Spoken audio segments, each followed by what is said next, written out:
folks, and welcome back to NTI's Japan Real Estate Podcast. I'm your host, Ziv Nakajima again, and this podcast was brought to you, among others, by Emil Gorgis, a Tokyo real estate agent who specializes in serving international or mixed nationality families looking for the perfect family home. So Emil's an Australian. He's been living here in Japan for the past 2 decades, 8 years of which he's been actively buying, selling, and managing real estate properties in the city on behalf of his own family and a great many happy clients. And he also acts as a mortgage broker on behalf of his clients. So his company has a dedicated loan officer in many of the Japanese mega banks.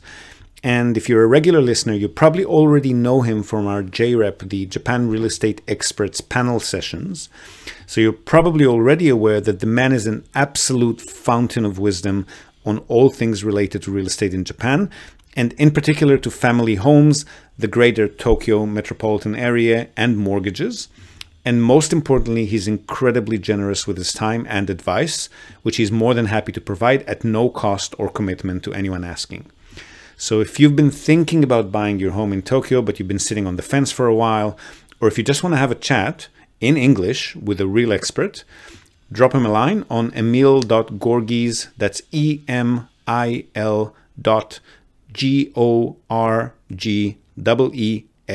emil.gorgis at tokyorealty.jp. Hit him up today and start exploring your options.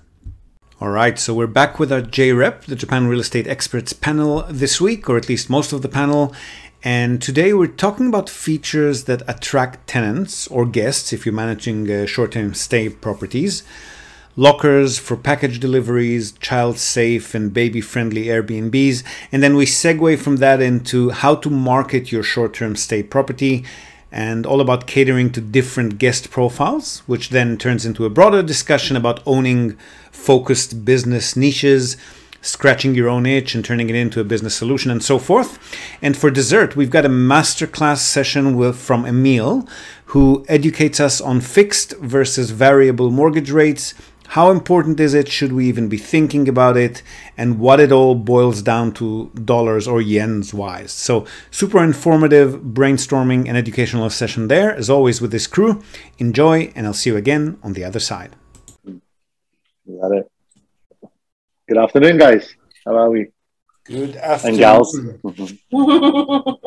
Let's have just one of us introduce everybody now. That's you. Tracy, you can tell everyone who everyone is. Okay, I was multitasking. So yes, I'm going first because I have the mic. My name is Tracy. I am a Minpaku specialist. So in Japan and also globally, I help people with short-term rentals. And I've been doing it for a long time, so 10 years. And Emil, who's sitting to my left on my screen, he is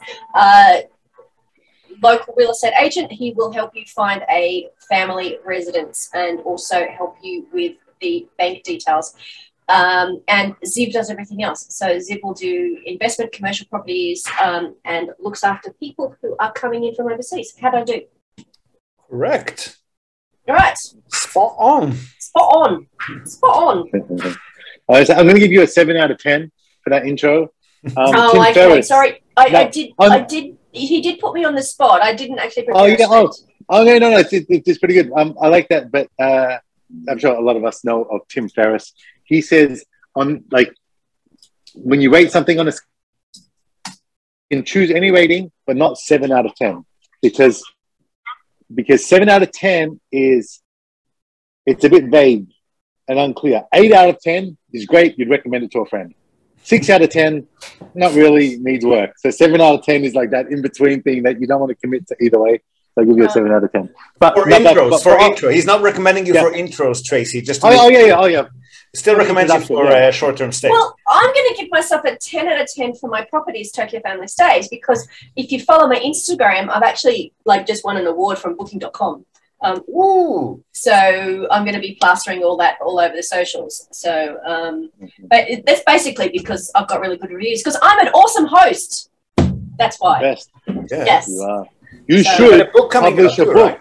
You should publish a book about how to be should an awesome host. Hey, you know what? That's a really nice segue. I was actually on the phone with my publisher today, and I am writing a book in 2022. And I've written the chapter headings, but I haven't actually started writing it yet. But I do have a blog, and which I'm going to be drawing a lot of content. I've got thousands and thousands and thousands of words. I've just been blathering on about whatever I'm interested in talking about at the moment. So I'm just going to collate a lot of those and edit them and publish a book. You've spoken Ziv out of the picture. I've spoken to that picture. He said that he was going to be popping in and out because he had real life. You know, the doorbell was ringing, so that's real life happening. And deliveries. I want to talk about just brief because he's going out on delivery. We'll jump back to your book in a second, but deliveries. I've got. You want to talk about Ziv because he's not here? He's boring anyway. Not to talk about him. There's. I was looking because I like getting deliveries, but deliveries are really convenient and great in Japan. I just hate always having to answer the door or doing the sai haitatsu, like the redelivery notification. Yeah. So I actually bought a sticker on Amazon. It's called, they say the term okuhai. So, you know, haitatsu means like hai means like the delivery, and oku means just to place something. Okuhai means just leave it at the front door. So yeah, it actually delivery companies have an option for that, right? When you order Uber Eats, you can say just leave it outside the door. Yeah, like they do, and even Amazon has an option like leave at the front door, genkans. But this is very specific. Like whether they read it, you can say leave it in the takuhai box. Like we used to have one, we removed it because a takuhai box, for those listeners who aren't aware, is basically by your front entrance or your like if you have a house, that is, or by a letterbox. It's a large box and it's lockable. You open it once, so generally unlock. The delivery guy can put a large parcel in there, so you can get different sizes, but basically, yeah, where we at, this big sort of thing. You can put one large delivery, and then he closes it and it locks, so it's a one-time. Yeah. But I find out with a lot of Amazon deliveries, it's too small. Even like and if you have something, you have multiple things come in, we use Amazon about 20 times a month. We get delivery, so we're always even just we need a pen, the Namaya pens to write kids' names on their clothes and stuff. Just it comes in a big box this big for one little pen. But anyway, I'm sharing the screen. I'm sharing the screen right now, and this is the takuhai box. So some of the newer buildings actually come with those. That's a really sought after feature by tenants. Yeah, so how it's set up in a mansion or apartment building, you have the letterboxes, and then you'll have like so what you see on the right. Then you have a series of these in some of the mansions, and what the delivery person will do is they'll put in one of the boxes, and they'll actually enter a code like 1 2 3 4. The delivery guy will set it, and then he'll put the envelope, the delivery notification into your post box, and say it is in the takuhai box, delivery box number 4, and the PIN number is 1 2 3 4. And that's so when you receive it, you can just access it from that box. You don't need to request the redelivery. But for a house, often we have what the desktop is showing there is it's like a box like that, which can be varying sizes you can choose from. But the thing is, it's one time open.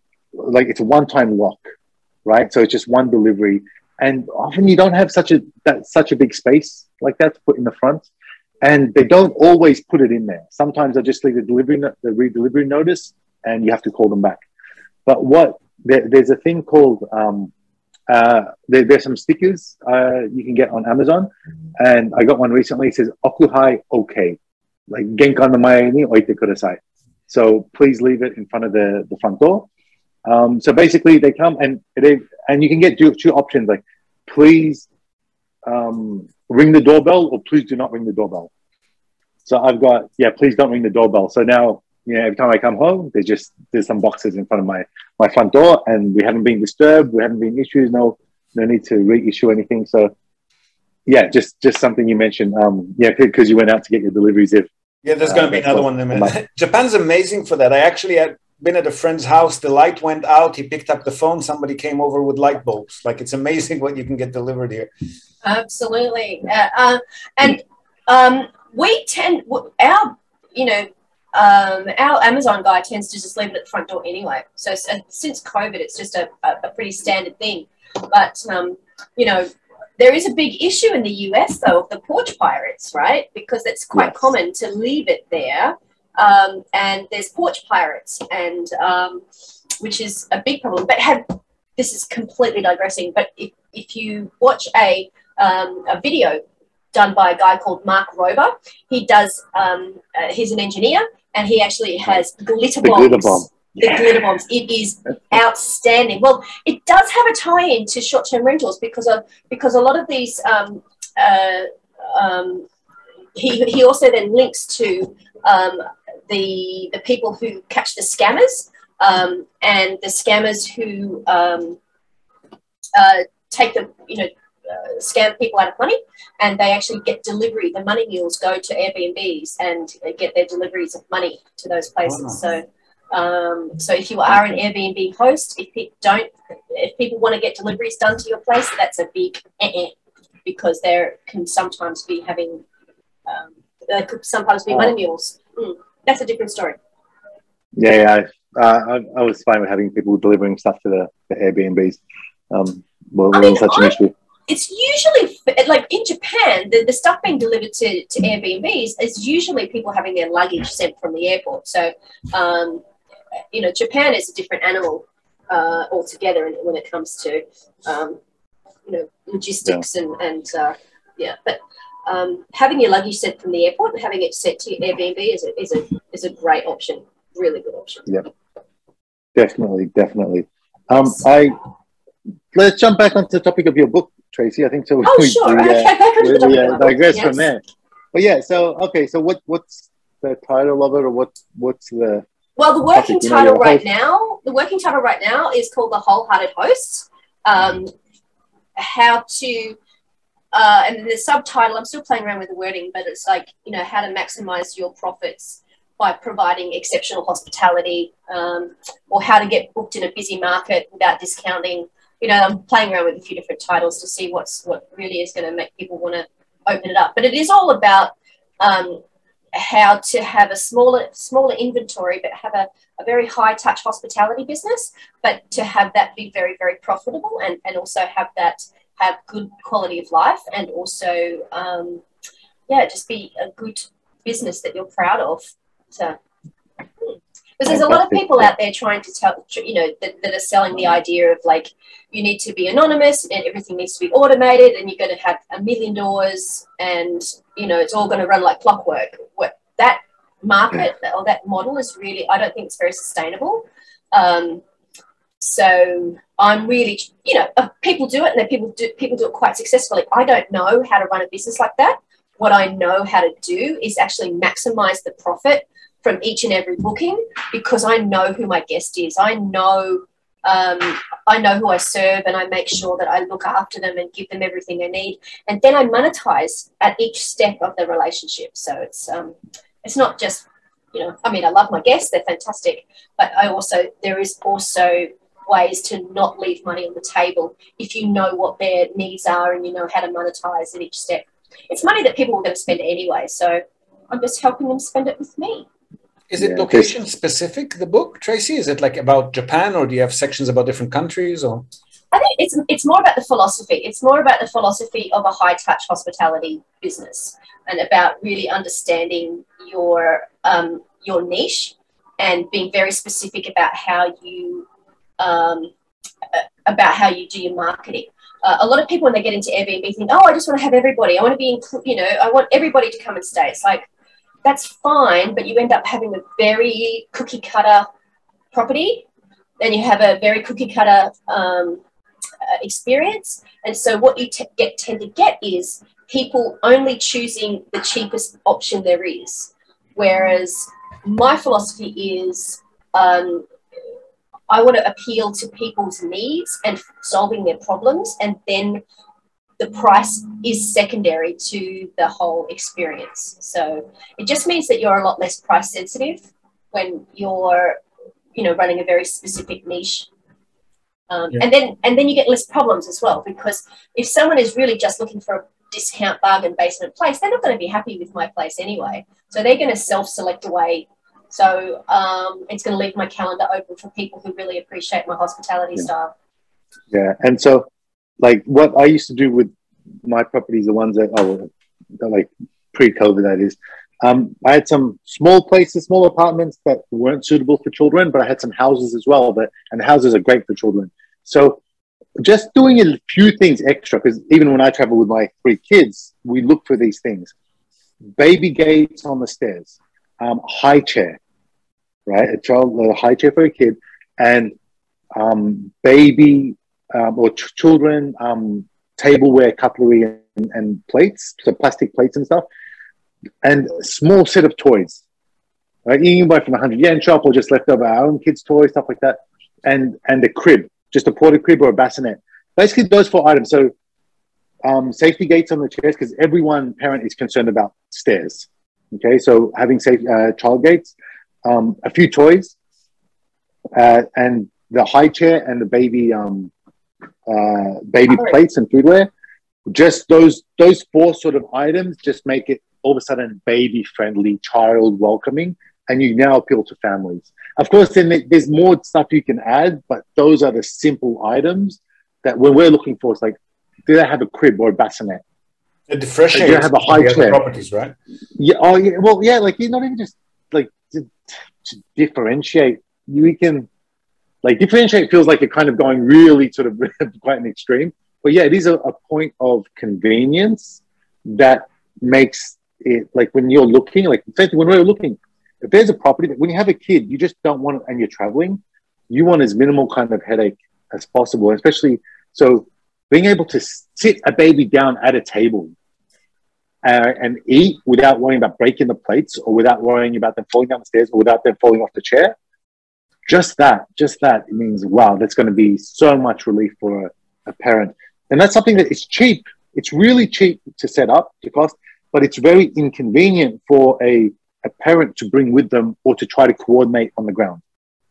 Yeah, I agree. And also it does, you know, you can sort of drill down a little bit further even in the choices that you make for decor when you're decorating a place. So if you really are targeting a family, you want to choose a dining chair that has a back on it. And yes, the stools are very fashionable and they look great in photos. But if as a parent, when my child was young, if I had have seen a dining room that had dining chairs, like a glass table or a chair with a low back, I knew that my child would just fall off that if there was no high chair. So it's just those subtle things and just being very clear about who you serve. I help people that are very high end and they're not child friendly. You don't have to host other people's children if you don't like them or if you don't think they're suitable for your place. Like one of my clients is somebody who's in Shinjuku that has an extensive vinyl collection of jazz, and they have lots of really steep stairs, and they have very high end appliances in the kitchen, and so their target customer is very, very different from my target customer, and they still are very profitable because they're niched down, and because the people that they get are not buying on price. So it's that's what my book's going to be all about, how to do that.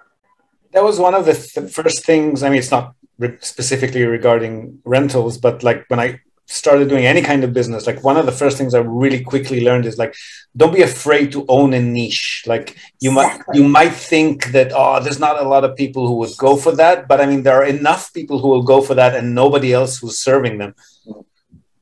Yeah, absolutely. And that's the biggest thing that I have to help people with is like telling them, you don't want to help everybody. You just want to be specific. And when I was consulting, when there was a lot of tourists coming in, the biggest thing that I was helping Japanese hosts with is helping them understand the little things that they needed to include that was really important for inbound tourists. And if they wanted to get great reviews from inbound tourists, then they needed to have coffee cups, proper coffee cups, not the Japanese teacups. They need to have knives and forks. There's a lot of Japanese houses only have hashi. And what is important to a Japanese person is is slightly different, slightly nuanced from what's going to be important to an inbound tourist. I mean, I know when my parents were traveling around, you know, they had stayed, they'd booked an Airbnb in Kyoto. There was not one chair in the whole place. So, and my father's got bad knees. So if they were going to be targeting an older traveler, then you need to make sure that you've got chairs. And my father was sitting on the toilet to read the newspaper in the mornings. It was just like seat down, sitting on the toilet just so he could read his iPad, because there was just nowhere for him to sit as an 80-year-old man. So anyway. Yeah. So it's just all about marketing. It's all just about tweaking that mindset. Yeah, I do want to touch on the concept of finding a niche. Yes, is more just general business discussion as well. Like, I think definitely if you are the niche customer yourself and you have difficulty finding such product for yourself, or you know what needs to be satisfied because you're the target customer. Mm-hmm. As yourself, then I think you can really understand the gap and what the requirements are. Whereas you might have some. You do that with your business. You're very specific about your niche. Well, yeah. Because you are that niche. Yeah, you understand the pain points. Well, that's how it started. So, both for the Airbnb properties, right? Because I have, I've got 3 young children. So when we traveled, I remember I took paternity leave actually with my second kid for 18 months. Nice. And we traveled. We're out of the country. We're out of Japan for about 8 months. We were like, I think 5 weeks in Hawaii. I think a month in Mexico. Almost 3 to 6 months, like on and off in Australia. We're in California as well. But we were out of the country for 8 months, and we all Airbnbs and Ubers and like stuff like that to get around. So just our experience through that, we really understood what the requirements are. Like when you go to a place that, this is cheap and it's in a good location, but wow, this glass dining table is an issue. This lack of bassinet for a young child, like just all these like an $80 bassinet, 10,000 yen, $100 bassinet, makes the stay, like, is a deciding factor between do I stay here or not. Or when I'm looking for places with my wife, look, I found these 2 or 3 properties. This one's got a bassinet, bang. Yeah, that's it. Or the childhood, like just a few little touches. So it was because I'm the target client, I know very well what is missing or what I'd like to have. And similarly with the reason I started real estate, I like my very first property, I actually ended up buying it all myself. I found a developer. I was riding around looking for some so it's kind of funny. The agent who I work with now, I met him. The real estate agency I work with, Ken Suzuki is his name, and he's got about 40 staff at the office now in Ebis. I'm one of the sales team, but I met him originally through when I was searching for a place. I was working for an IT company. This is about almost a decade ago.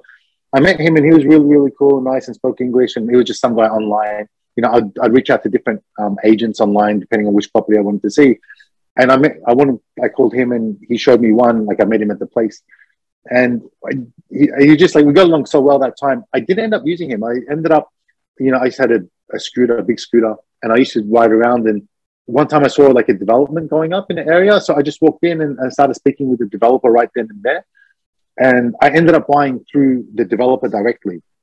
So when my first property, there wasn't an agent involved at all. I had to do all the bank stuff myself, right? I had to like learn everything, all the process myself and how to do it because there's no agent to discuss with. And I bought it directly from the developer. And the developer, they are technically a licensed agent, so they could prepare all the contracts and stuff and read it to me. But I still had really very little idea of what was going on. There's no one to guide me. So with all that learning, when I had finished and done it, I thought, I used to be heavily involved with the Australian New Zealand Chamber of Commerce, and we used to run seminars and stuff for the members. And so I, used to coordinate stuff like that. So I thought, what, why not do a foreigner's guide to buying a house in Japan, a seminar, all the information I learned, all the process stuff I learned for foreigners. And that's when I actually went back to Ken Suzuki, the owner of the real estate agency. I I never ended up using, but I just liked this guy so much. Like he was so personable and so honest and great. And he was very, very fluent in English. I said, look, I think we can run these seminars like in your office, and it's a good way to get clients. And that's how our relationship sort of really began. And I started to work with him. And initially it was like just seminars and just some referrals. And then I'd start to show clients more and more and more. And then basically fully transitioned into that role full time. But yeah, it was really, my clients are people like myself. I started by educating people, showing them what I learned sort of the hard way, all that learning curve.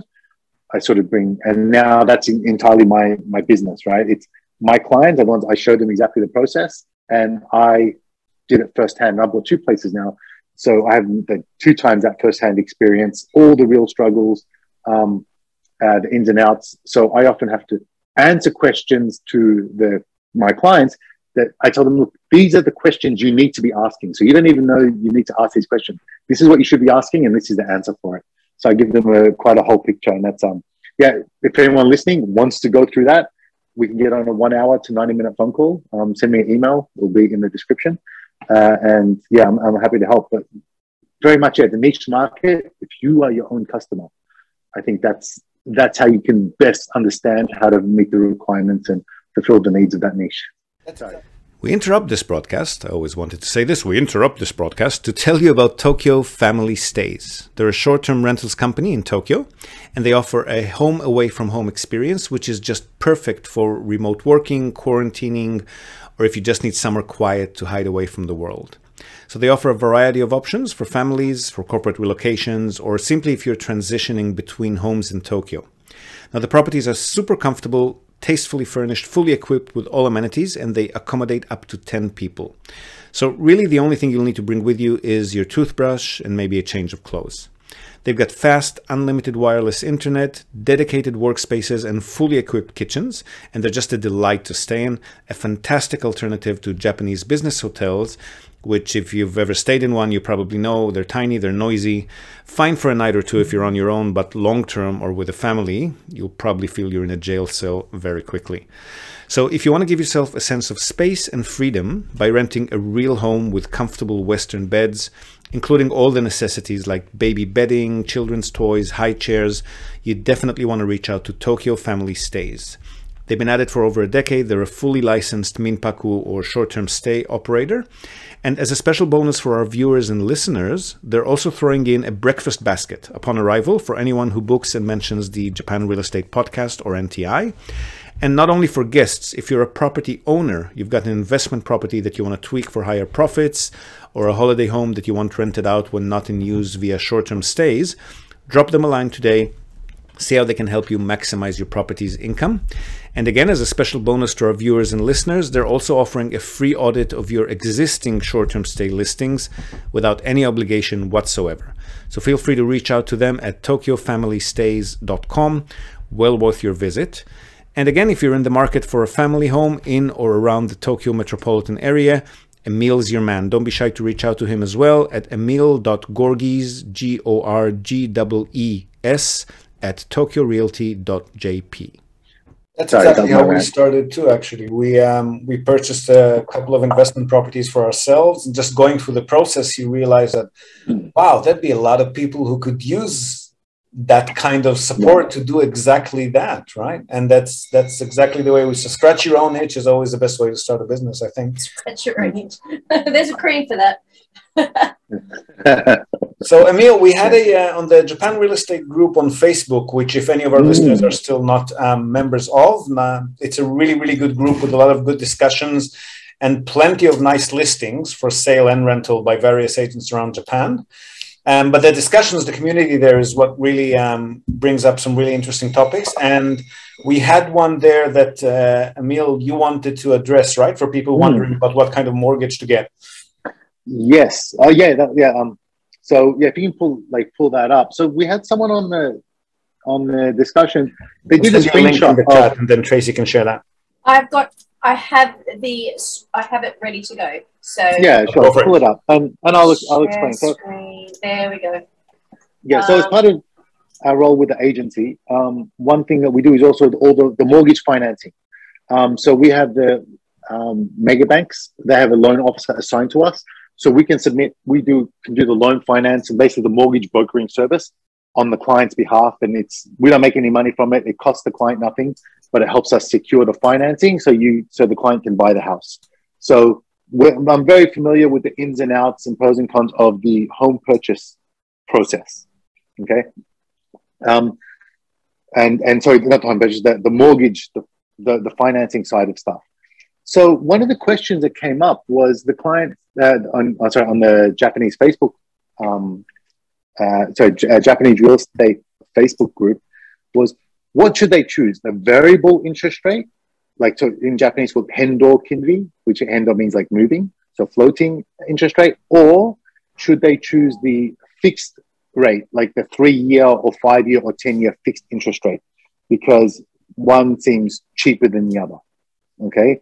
Or, maybe more stable, less, less risk of adjustment. So if you look at this, Tracy, if you can just maybe zoom in a little bit, I think it's... You're on the phone, so it's a bit hard though. So yeah, this one, yeah, okay. I see the whole screen. Okay. Oh, well, look, let's have a look. So I'll walk people through this. We got some people listening on the podcast, so I'll try to be descriptive in my words as well. Yes, please. So what we've got on the screen now is the Shinsei Bank interest rate breakdowns. The reason we chose Shinsei Bank is just because the document is in English and it's easy to understand, and I can easily walk you through it. So if you look at this, it says the floating interest rate is 0.45%. There's two. There's a red and orange one. So one is 0.45%. The other one is 0.65%. Okay. Let's just look at the 0.65% one for the time being. Okay. So the 0.65% is if it's floating, and that means it's a variable rate. And below it is the 1 year, 3, 5, 7, 10, 15, and 20-year fixed rates. And they go 0.85, 0.75, 0.75, 0.8, and increases. So it looks like a 1 year fixed rate is actually a bit higher, 0.85%. 5%. Okay, so they go down. And then it gets to a 20-year rate is 1.05% for the 20-year fixed.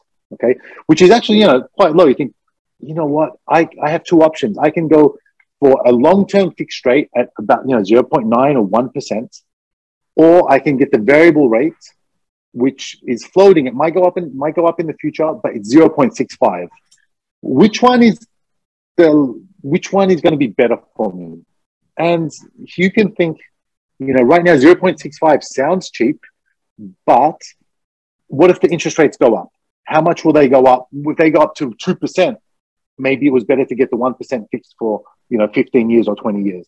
That would have been a better deal. That's speculation. You can't really answer that so easily. But one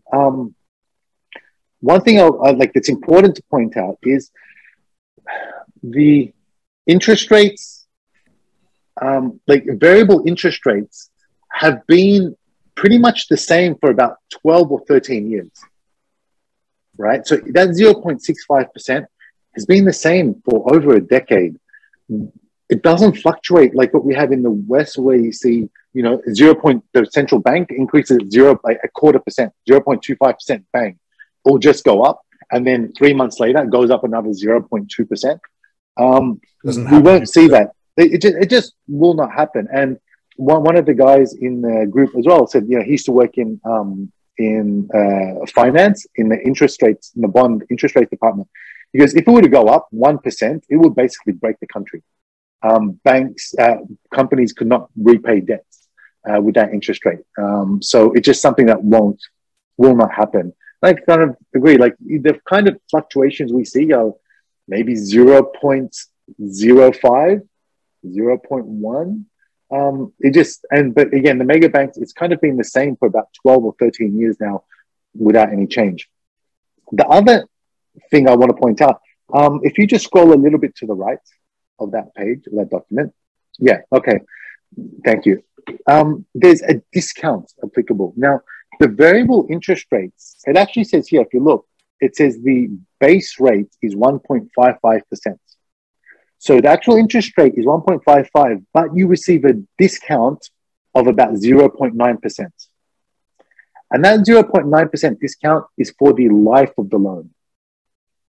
Now, here's what happens. If you were to change, so the discount you receive on the variable rate at the beginning of the loan is quite attractive, okay?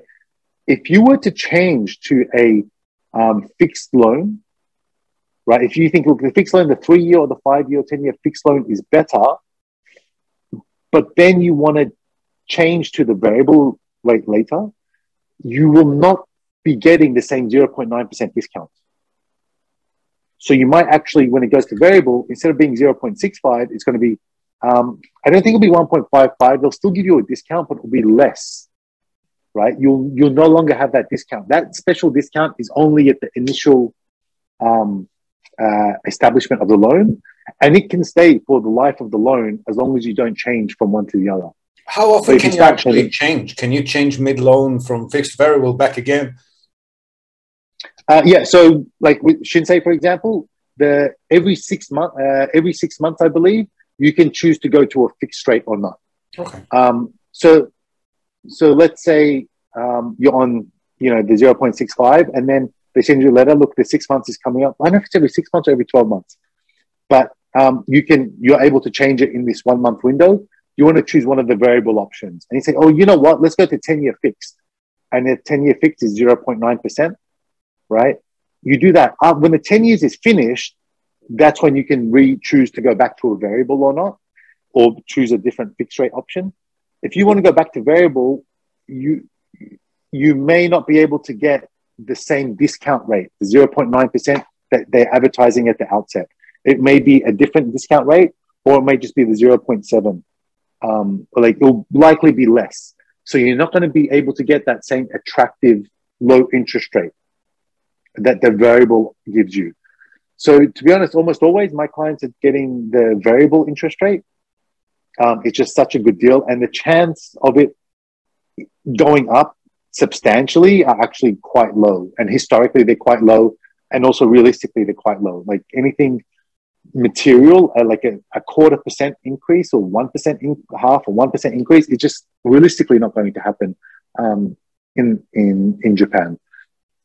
So variable is quite common.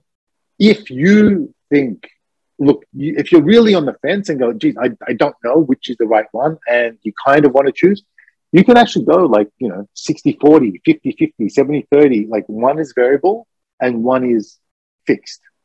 Okay, so you kind of have two separate loans and do that. So you can really, you can choose both. You don't have to choose one or the other. Okay, and it's tough because if you can speculate, well, what's it going to be in the future? Like really, you're just guessing, right? Your guess is the banks have their economists, and they've based these interest rate prices on their long-term economic predictions. You're trying to outsmart the bank by trying to guess option A or option B. But of course, inherently, we all kind of do want to think that and think we're making the best decision. You won't know for many years, and how material that is, because 0.1%, 0.2% is actually not a lot of money. Even it's like maybe less, like a few 100,000 yen or less than 1 million yen over the life of the loan, if there is a difference. But yeah, if you want to, spread your risk, you can choose both 50% for option A and 50% for option B, and you can do that. So that's what I wanted to touch on, but especially that discount portion at the beginning. Which you will not get the same rate of discount if you change to fixed and then go back to variable. So that's why I kind of feel the variable rate is the better deal if you can get it. And I suppose unless Japan, this is anyone's guess if and when that'll happen, but unless Japan really boosts immigration rates or birth rates, the economy is probably only going to expand at a maximum sort of ceiling size, and interest rates can't really go up if the economy stays as it is, can they? Yeah, I mean, look, that's not my area of expertise. So, looking historically, what's happened, not that much. And yeah, for economic boost to be boosted significantly enough that they need to start slowing it down and put the reins on it. They haven't been able to achieve that for 2 decades. So I don't know if they're going to be able to, if they can get it out of control like that again, that they're going to need to increase rates to bring it back into control. So, yeah, I'm happy with, to be honest, like, I think get variable if you can is my personal recommendation, because it does end up just being cheaper. Look, and another way to look at it as well is, let's say interest rates do sort of go up. How the banks kind of plan this is they don't overly, the banks aren't, like, the banks will actually give you, you can choose whichever option you like. Their long-term assessment is they should make the same amount of profit, net profit, at the end of the loan, regardless of which option you choose. Okay, that's their approach. That's why they're not trying to sell you on one on a fixed loan versus a different loan. Okay, they're just trying to, you know, they give you the options and you choose what's right for you, because the bank is expecting that their economists have forecast that these interest rates will basically give the same net value at the end of the 35-year loan as any other option. Okay, so you trying to decide differently means that you're trying to do a better job than the bank's economists is. And so I think that's not really the approach that seems, you know, realistic. A better way to think about it is, you know, let's say the variable rate. The variable rate starts off low, but maybe in 35 years' time, it's going to be higher than a fixed rate. Okay, what that means is right now you're paying less per month. And over the years, let's say at the midway, 15-year mark, after that, the interest rate goes up beyond what the fix would be. You're technically paying more per month. However, usually when people buy a house, they may be younger and they haven't reached the peak of their income. Like, you know, I think highest income is when you're maybe close to 50 or so, they say. So, and also you're starting your family. So you'd rather have a bit more cash now, one, because you don't have this higher income, and two, you have other stuff like, you know, maybe you want to go on holidays with your family, kids schooling, things like that. So you want to pay less now into your mortgage and have more free cash to use in your life. Yeah. And then as time moves on, as your kids get older and sort of move out and they start taking up less expense, your mortgage cost may increase, but you've also increased your income as well, hopefully at that stage when you're close to 50. And reduced your expenses if the kids are out of the house. Exactly, right? There's less that, and, you know, maybe you're traveling less as a family or whatnot, going more just the two of you, you and your spouse. So the time is, so that kind of cycle, a fixed rate that increases over time is a bit better than something that's just fixed right now for the whole period. Okay. I think that's the more appropriate way to think of it. But again, if you, like, when you really crunch the numbers, in Japan, like, there's only a few thousand yen difference in the price, so, like, per month. So it's not massive really to begin with. And two, like, it's strange because when we look at it, we just assess the numbers at 0.5%, 0.05, 0.1. Whereas it's strange, like, when we're back home in the West, like I'm in Australia, you know, 0.5%, 0.5% interest or 1% interest is almost like just, oh, my friend's on 2%, I'm on 3.5%. You're like, oh yeah, whatever. It almost doesn't make a massive difference. Like, we just seem to accept anything here, but then we really start, like, back home. But in Japan, we really start to nitpick over a fraction of a percent. And similarly with what happens as well is when, you know, there's zero money down, you can get 100% loan or even 105% loan. Back home, you need to put like in Australia, 20% deposit is standard across the board, right? Maybe you can get a 10% deposit or even 5% deposit if you pay mortgage insurance on top. Whereas in Japan, it's like, well, you can get 100%. And then I get some people saying, oh, well, I heard you can also get 105%. You get all the initial closing costs in the loan as well. And so if I don't get that, then I don't want it at all.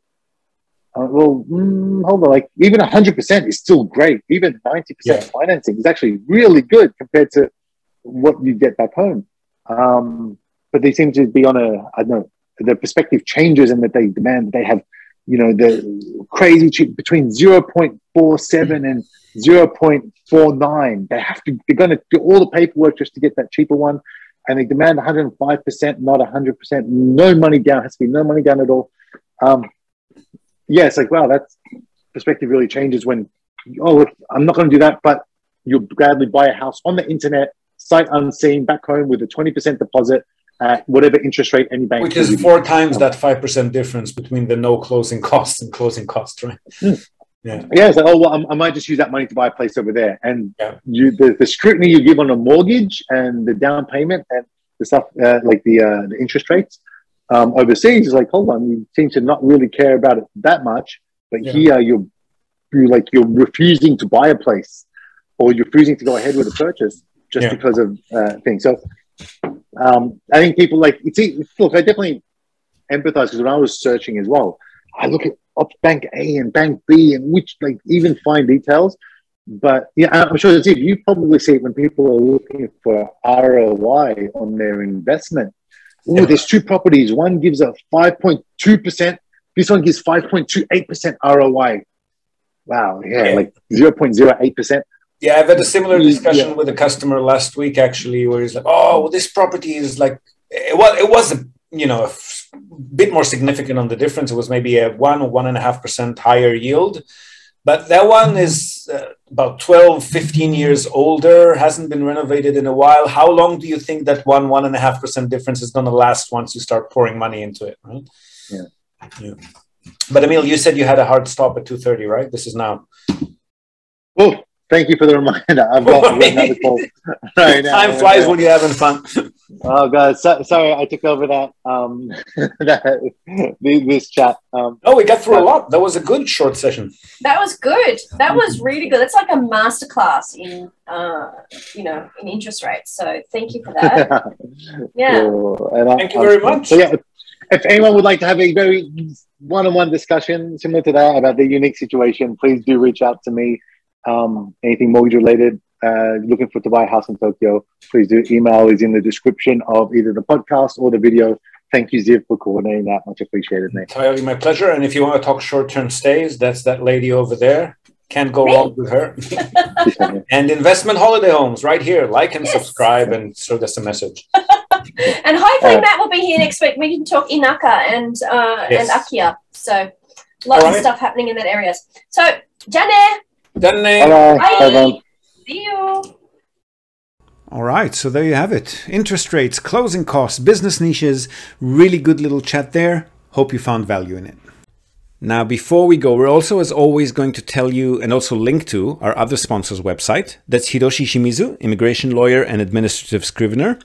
If you're thinking about moving here on a more permanent basis, or you're already in Japan on some sort of a temporary visa and you want to switch to a longer term or permanent one, or if you're considering setting up a local company or a branch office of a foreign company and you've got any sort of business or visa related inquiries, or even if you just want to find out what your options are on any of these topics, feel free to contact Hiroshi Shimizu. You can find him at japanimmigrationexperts.com. And he can help you set up a company, apply for any kind of visa, or just provide you with the best advice and extremely affordable consultation related to these topics. And he's already done that for many of our listeners. So feel free to reach out to him. Again, that's japanimmigrationexperts.com, and you'll be well on your way. And that's it from us for today, folks. Hope you've enjoyed this episode of the Japan Real Estate Podcast.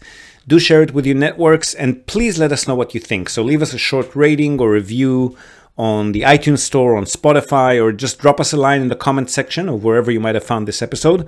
We love hearing from you. Hope to have you with us again next time, and until then, have a great day or night ahead. Yoroshiku.